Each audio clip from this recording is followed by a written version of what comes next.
Hey, everybody, I'm Sean Robinson. And I'm Carson Grubaugh. And we're Living the Line. And today we're going to be taking a look at something pretty interesting. So, Carson, where do we come to this? Show us what we're looking at. Oh, We're going to be looking at Munoz and Sampaio's Alack Sinner.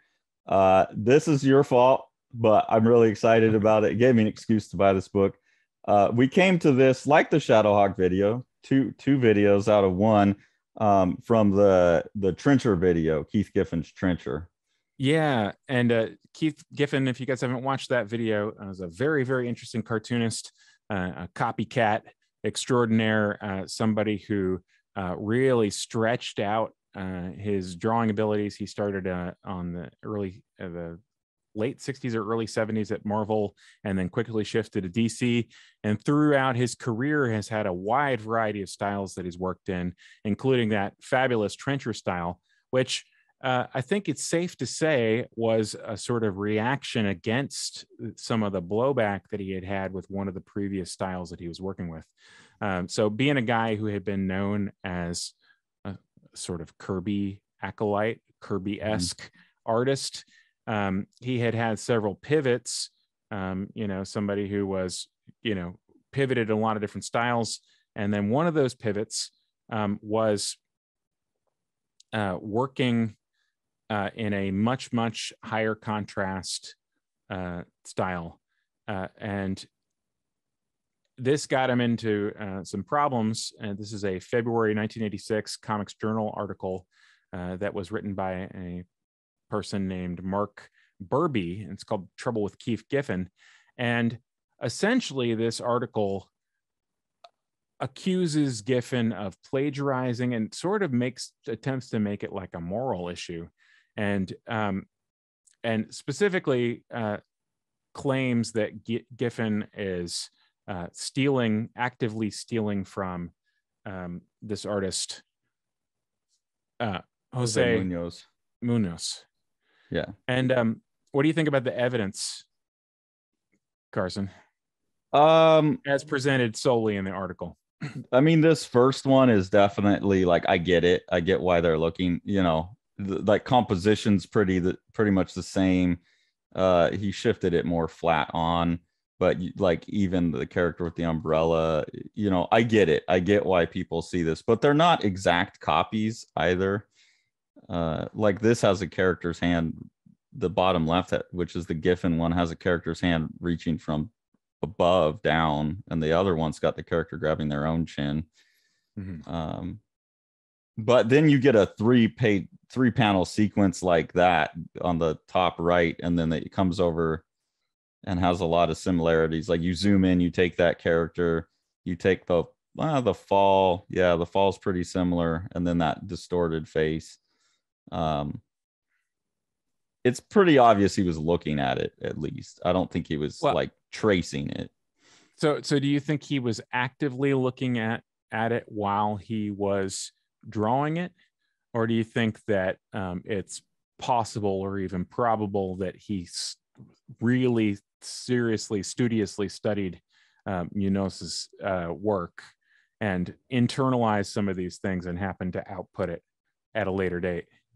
I'm not sure. I don't know if there's more evidence. We'll look. Well, the reason we're going to look at the Alack Sinner is Sampaio and Munoz went on to make a story that's like a fantasy story of Munoz traveling and murdering Keith Giffen, basically. And in that story, he gives a number of swipes as like 326, which seems very specific.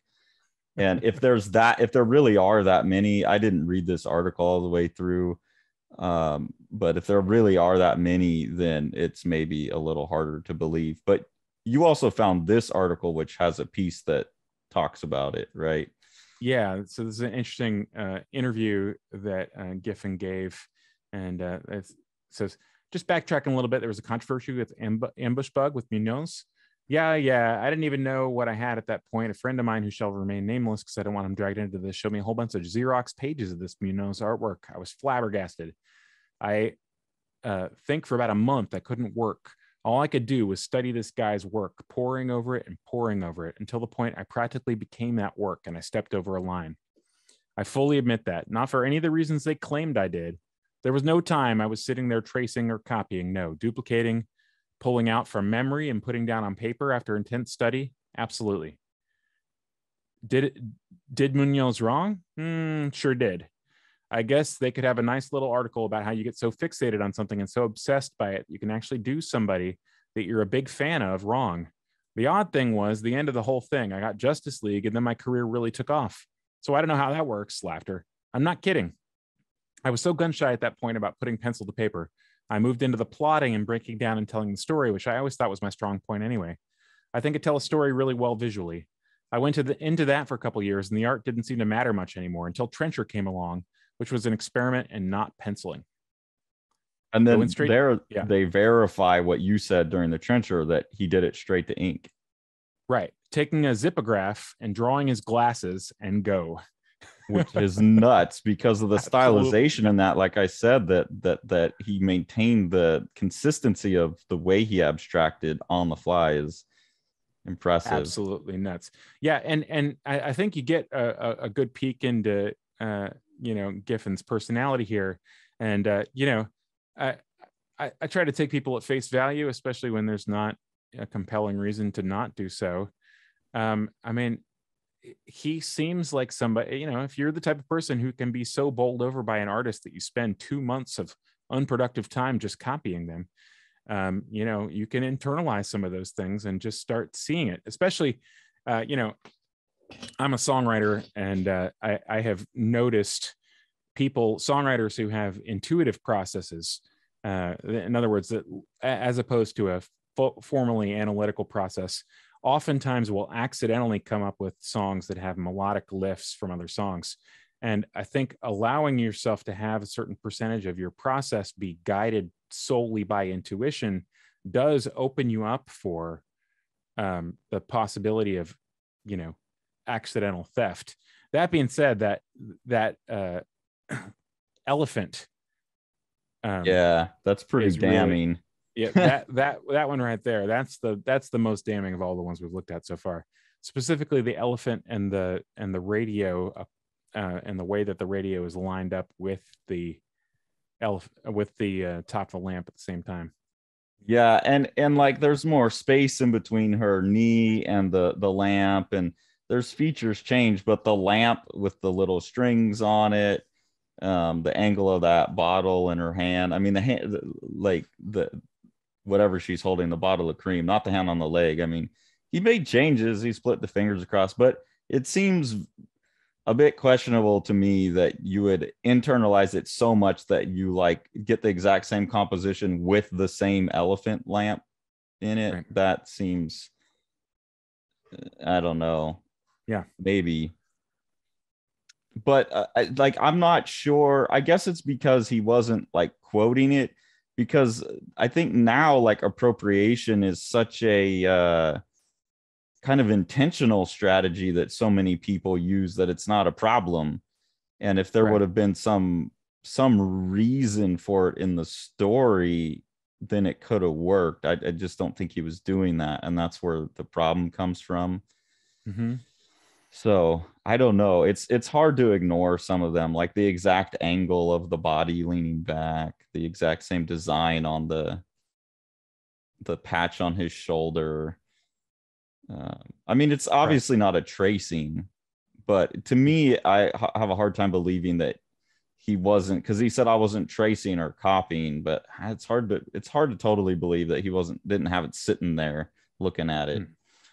To me, especially with stuff like that elephant, that's the big. Yeah, those types of details are the tells to me of something that's a direct appropriation as opposed to an influence.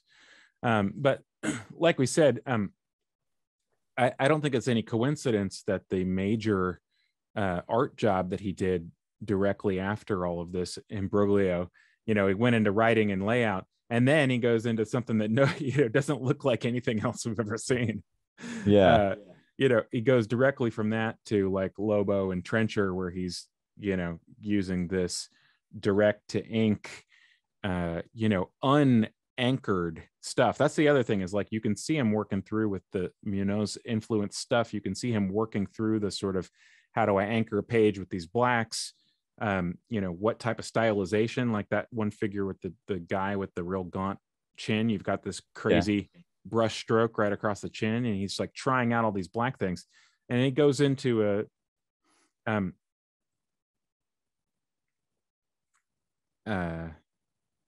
so there's several examples of that, actually. The faces with the big slashing black brush mark on there. The weatherman one. And then he goes into a style where there's no black whatsoever. It's all squiggly over and under rendered simultaneously. It's like totally unique, almost like, see, I've processed my influences. This is sort of back to the analogy that Brandon brought up when we were talking about swiping before, about how cooked is it? How rendered is it? Is this overcooked or is this undercooked? You put it in your pot and you just let it sit there for like a minute and it's still floating at the top, right? Or is it all cooked in? So that brings us to this story, though, which I didn't even know existed. How did you find out about this, Carson? After we talked about it, I was unfamiliar with that, so I wanted to.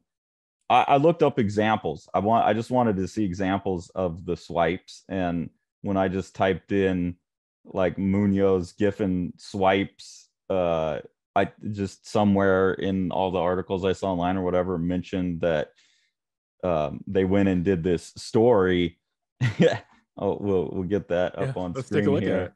At it. The story. So here we go. We've got IDW's Alack Sinner, the Age of Disenchantment, and this is the second of 2 volumes that collect the complete Alack Sinner work by Munoz and Sampaio. And it's got this story here. And Sampaio is the writer or the scripter anyway? Yeah. This is called Over Some Drawings, and this was written in 1990. Okay, so 86 was the comic journal. Yeah. Mm-hmm. So it's called Over Some Drawings, and this is a story where there's a character that gets on a bus from South America somewhere, and this Alack Sinner, who's the main character, is there on the bus with him, and he's like basically asking him where they get on the bus together. There's some interesting stuff that I noted, but we'll just skip over it. Fantastic art. Yeah, and you can see why someone get pulled into this. I mean, like Frank Miller, I think this had a wide influence since then. But you get Alack Sinner sits down next to this guy, and he's like, where are you going? And he basically says, I'm going to clear things up with another artist. Clear things up? Yes, my work's been plagiarized. I'm going to demand an explanation. So this panel, for instance, I drew this in 1975, right? He copied it in 1988. Okay. Look, this is what he drew. They do look alike. Exactly, they look alike. Plus, the original character was inspired by my girlfriend at the time. So I wonder if that's a true thing. And then, is she still your girlfriend? I'll say this much. I'm going to make sure he stops copying me. I'm going to break his hands. Oh, man. And then the place they're going to, Stripberg. Yeah. And at this point, he gets off the bus and you just follow him. Excuse me.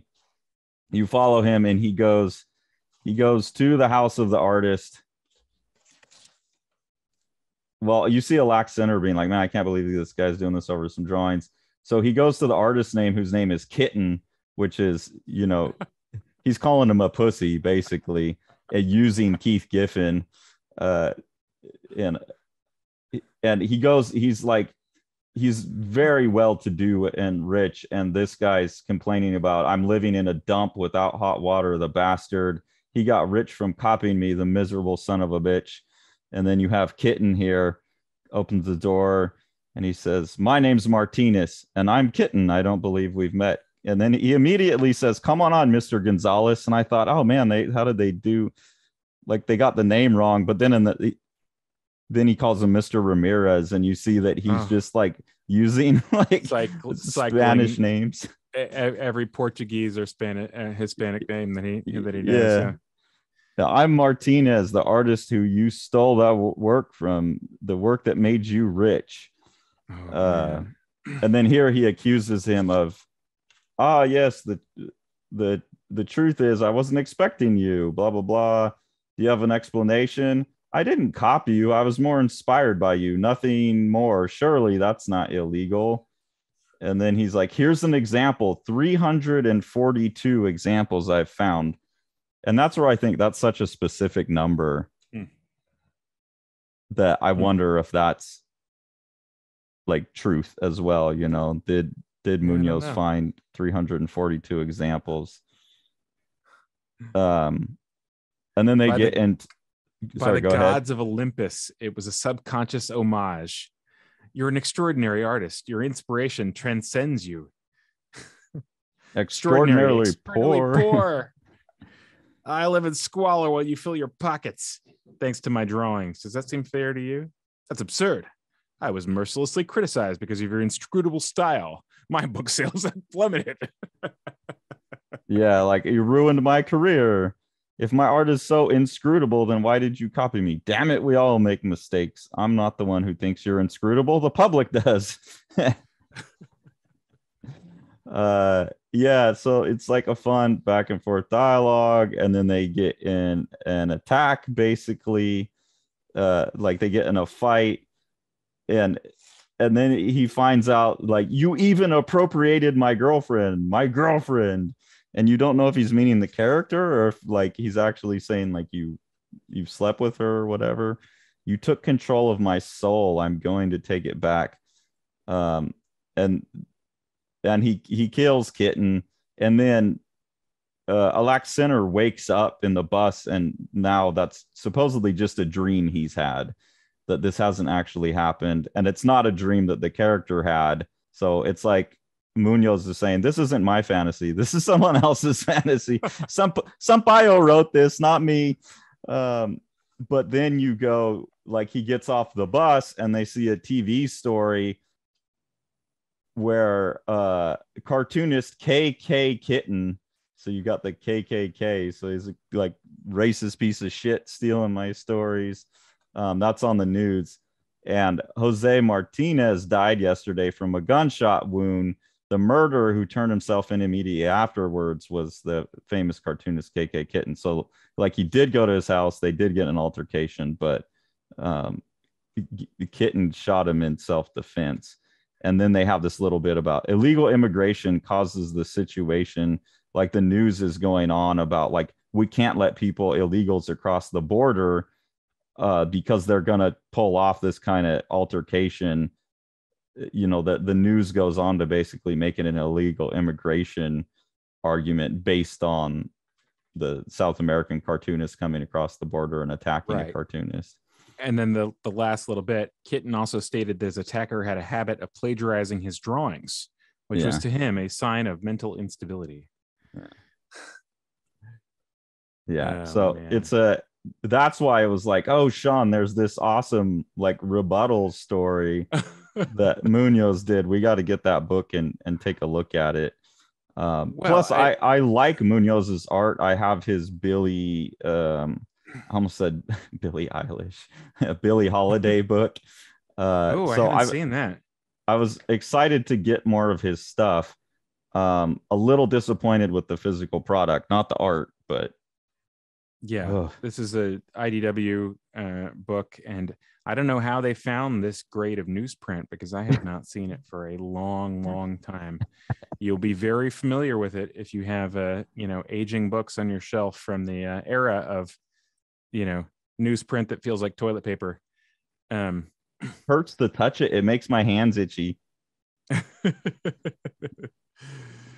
Oh man. But the art is really stunning. I mean, I love to see this. There's a Dutch language cartoonist I want to show you sometime who really reminds me very similar to this. I'd be curious to do a little comparison when we've had some time to read this. Did Munoz rip off a Dutch guy? I believe Munoz has been working longer Okay. than this gentleman. But he's a venerable Dutch cartoonist. Yeah, so it's interesting. So Munoz is from Buenos Aires, and I think that the temptation these days, were this same Comics Journal, hit piece being written today, the temptation might be to see it as like you said, like a racism, or even classism, maybe, if the writer was so inclined to sort of twist it that way. The idea that the rich person is stealing from the poor person, and that's certainly how the way it's cast in this like fantasy story. But I'm not, I'm not totally convinced of the reality of that particular situation. Well, and I'm interested in the translation. Like when they say appropriation, is that the correct term, or is that I mean, obviously you appropriated my art, but like you stole it, you copied it, you plagiarized it too. And appropriation in the fine art world is, when I was being educated, it was like a postmodernist strategy that was really cool and everyone was doing it, and you generate meaning that way. And then all of a sudden it became cultural appropriation, and like you don't dare use that term for anything because it sounds like you're accusing someone of cultural appropriation. I think it would be very strange to say you're culturally appropriating just by copying someone's style, or that would be a lot of hubris on Munoz's part to say that you've appropriated my culture just by copying my style. I mean, your culture is going to lead to your style, but that would be a big claim. I'm also kind of intrigued by, my argument with all this type of stuff, cultural appropriation, and sort of like the movement to having like our stories as the hashtag, is that, something should be told by the person who does it. Like people don't write fiction somehow. For me, I just think that people have, you were naturally starting on second or third base if you're writing about something that really well yourself. It's easier to make a run because you're already further along, and I think that's the general argument for it. And I think maybe for Giffen, when he's writing Trencher or something like that, even though it's a fantasy, it obviously takes place in New York. Do you remember how we were sort of cycling through that? Or not? Sorry, it's in New York. I meant New Jersey. I was like, well, where does he live? Where in the, is it the Boston area? Is it somewhere, it was very clear to me when I was just looking at that like it was grounded in the area that this guy, knows really well. And he lives in New Jersey. That's where he lives. I think that's the thing that really is sort of the tragedy of real wholesale appropriation, is not just that you're depriving somebody else of their thing maybe, but also that like you were depriving yourself of sort of starting further along by knowing more about the thing that you're drawing from, Yeah, but also like the other downside to the like you can only do like how far down that trail do you go? You can only do you as a representative of this category, but the more categories you start adding on, eventually you just get down to you. And so all you can do is memoir. And I think that's why we get a lot of memoir now, is because it's like you don't dare do anything else other than tell your experience. So the problem with that is, as far as I'm concerned, I want to start at zero. I don't want to start at third base. I'm trying to understand more about the world by being an artist. Like every piece that I make is not a statement that I want to make. It's a question I'm asking, and I'm using the work to grapple with it. Like the book that I want to work on next is all about like a super organized woman, because I see a lot of that right now. And there's something about it that I identify with, but like to me, to try and get outside of myself, that's way more interesting as an artist. I would hope it's more interesting for the audience. It may not be authentic, but like as you watch someone not of that try and work their way into it, that's empathy, right? Like or someone like me who's not like a emotional empath, but it's me like mentally working my way through it. Why wouldn't you want that? Yeah. Does that apply to his stylistic stuff? I don't know. I mean, obviously we pick apart style. So is he copying?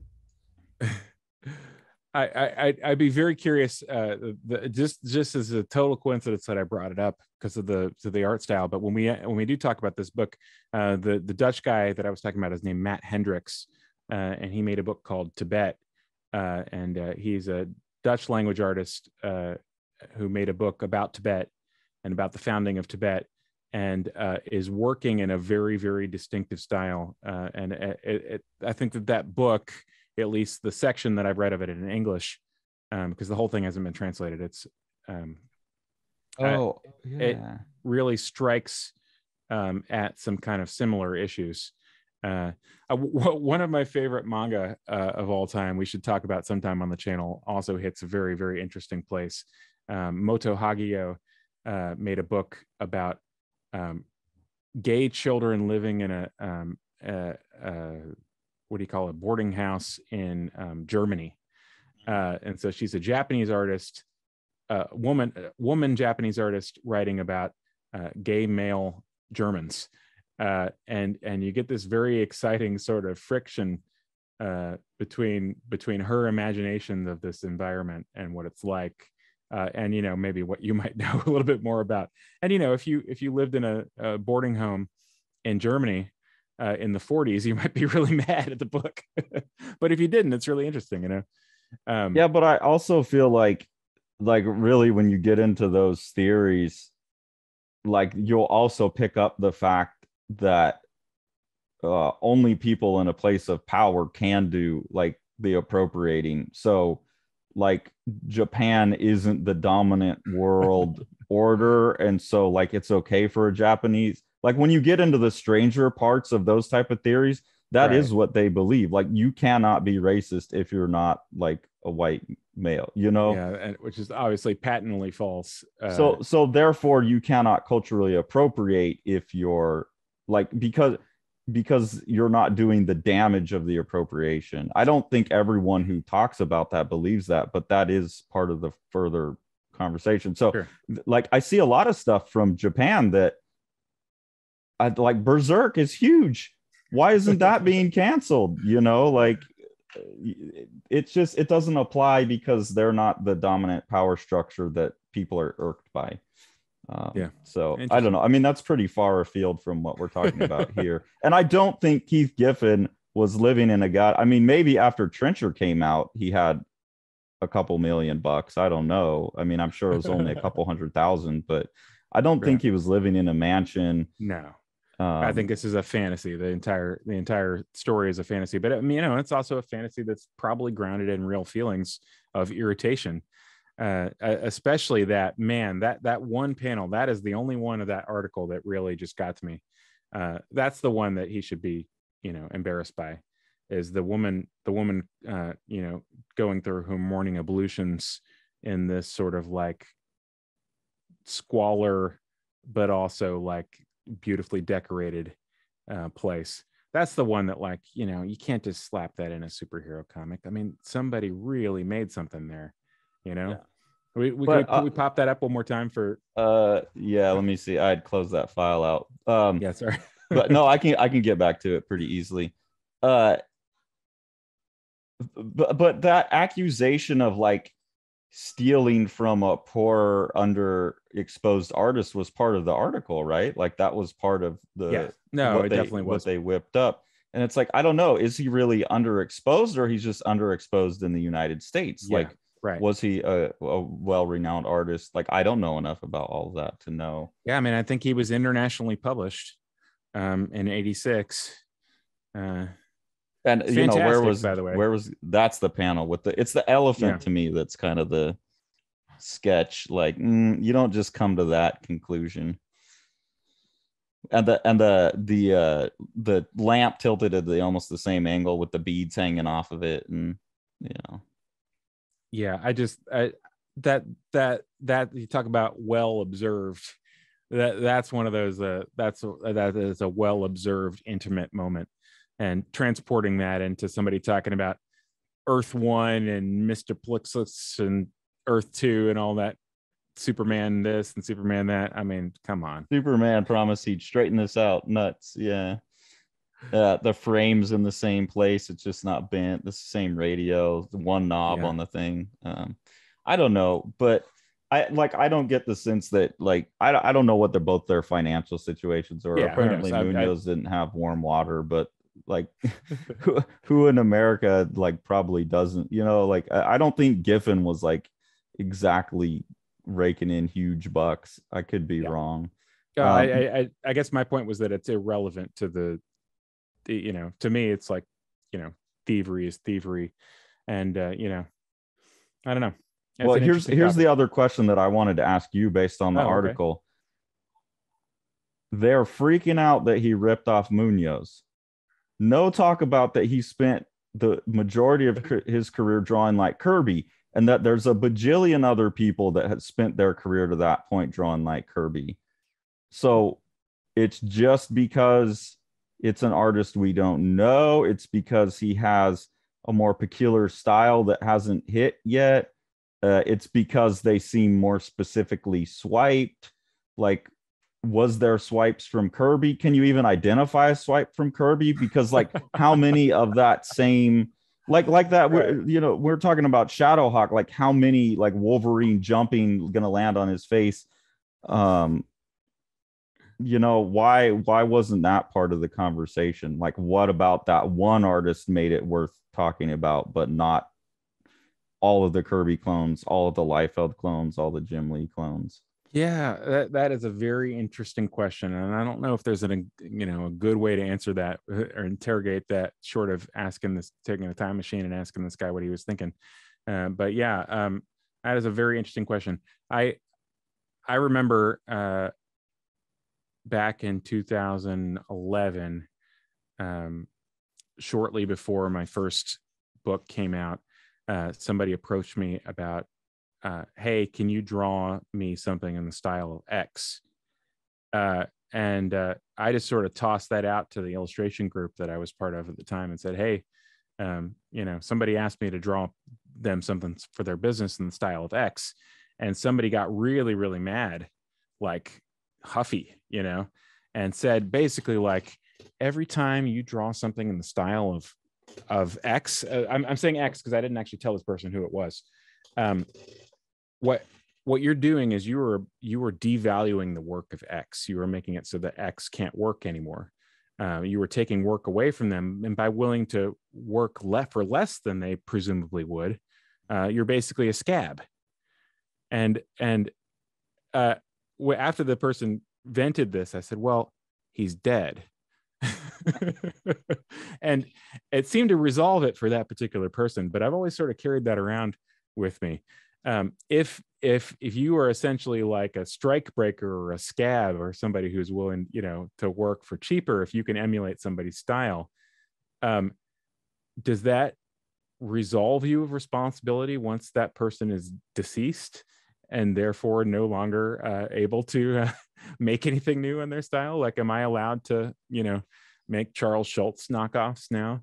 Can I make Big Daddy Roth pastiches? Good question. Now for somebody's bus tour company? This is what it was, by the way. Somebody approached me about making a Big Daddy Roth knockoff for their bus tours.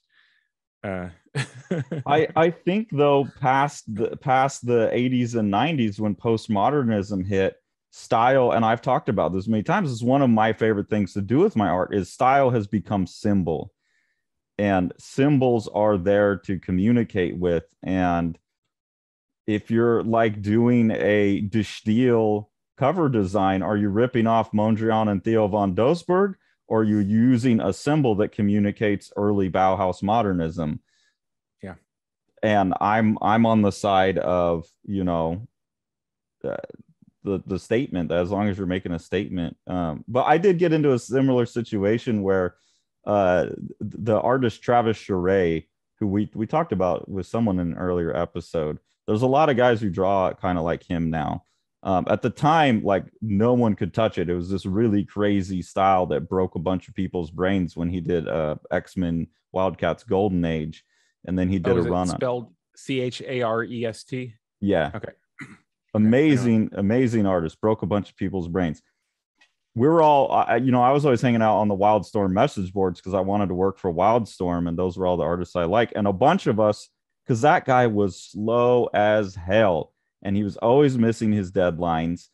And we'd get into this series for his art, and then like 3 issues in, half of the pages wouldn't be by him, and then issue 4 would be a fill-in, and then issue 5 would be, a quarter of the pages by him. And so we did a contest just as a joke, like, everyone see how close you can get to his style. And he was obviously on the message boards and was privy to that. And there was one dude who was taking it really seriously, like, I'm going to learn how to draw like Charest, but faster. And that obviously offended him, because it's like, well, if you can do me as good as me, but faster, then you are stealing my work. And you can't do it as good as me. But even if you figured it out, then you're stealing my work. And I was just a young, dumb kid. I had done 3 pages in the style just as a kind of a joke. I didn't ringlead it or anything. And then I went to conventions and was having artists look at my work, and Travis Charest was there, and he's one of my idols. I asked him to look at my work, and those 3 pages were in my portfolio. And he was like, wait, you're Grubaugh, because that was like my screen name. And he's like, you're the guy that's trying to get everyone to copy like me. And I was like, no, I just took part, and it was fun. Like, I liked your work. I wanted to try it. And like, look at all these other pages are in my style. And I just brought this to show editors that I have variety. And it was an intense moment. And he was pissed about it, because it was exactly what you're talking about. That was money out of his pocket.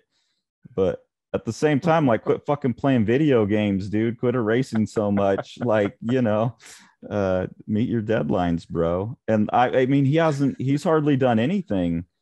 He's hardly done anything because he's so goddamn slow. And there's a bunch of guys now that do it like he did, and they're making a ton of money. And that's just like, when you create a style that's so influential, like Jim Lee can't be mad. He's still Jim Lee. Travis Charest is still Travis Charest.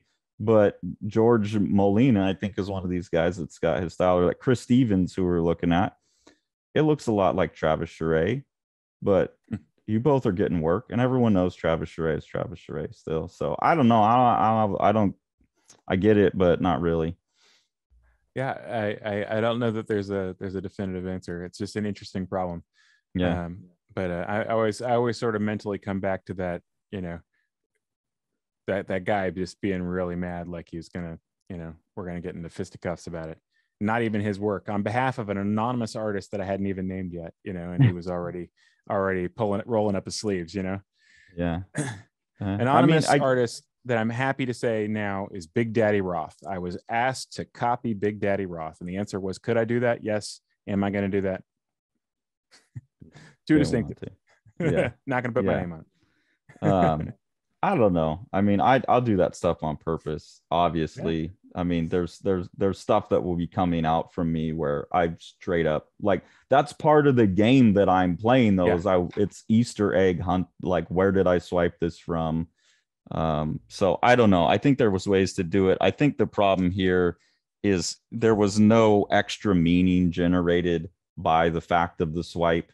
It was just, there was another guy during the 90s named Roger Cruz who was famous for swiping off Jim Lee and Joe Mad and stuff, and they weren't generating any new meaning by it. They weren't in the art term, in the art world term, you appropriate and recontextualize. If you just appropriate, you're a shithead plagiarist.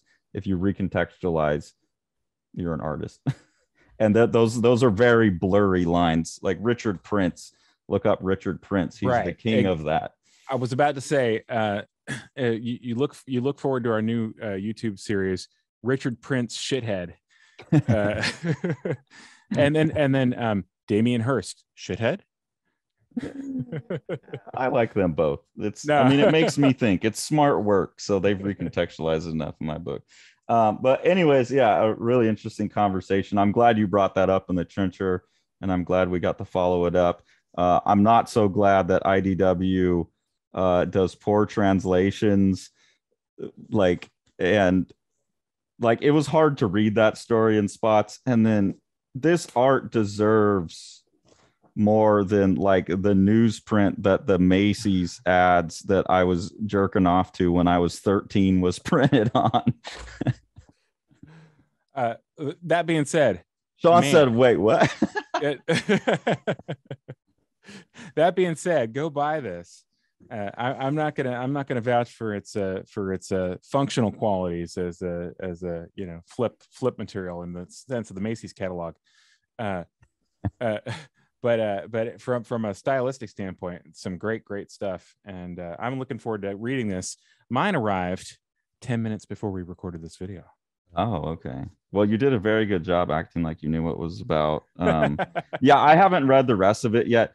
Don't get me wrong. I love Muñoz's stuff. I love the Billie Holiday one, which is also by him and Sampaio. It has Alack Sinner show up in it. So I'm a huge fan of this stuff. I'm really sad that the other volume of this is like $125 to get a hold of, because I would definitely like a full, complete Muñoz collection, and I'm glad to have it. It just bums me out when it's on. Yeah. Maybe when they reprint it, they'll put it on better paper. Yeah. Reprint and give us some like nice white paper. Maybe they'll chop some trees down for this one instead of using the lined stuff that they had on hand from the elementary school that closed down. All right. Thanks, guys. So when you guys are speaking of great paper, paper you can wipe your butt with really well. Take a look. Please don't wipe your butt with this book. Don't do that. You could draw on the end papers of this book. That's how slick this stuff is. It's good. I like it. Strange Death of Alex Raymond by Dave Sim and Carson Grubaugh. And as far as I know, neither Dave Sim nor Carson Grubaugh have crossed international lines in order to try to beat each other over the head with canes. So pluses on that side, and some really great stuff. Ooh, giving it all away there. Yeah, I just opened that page. Just hey, let's look at. It's not just handshakes for 6 pages. There's also some wild stuff in there. Yeah, and hope you. But we appropriated the hell out of dead people, so. It certainly did. My goodness. when we start the conversation about appropriation, we're going to start it with Strange Death of Alex Raymond. Yeah. So if you're part of the Alex Raymond estate, please don't at me, bro. We'll talk privately. I call Dave. Yeah. All right. You guys have a good one. Bye. Make sure to like, smash that subscribe button, and ring that bell.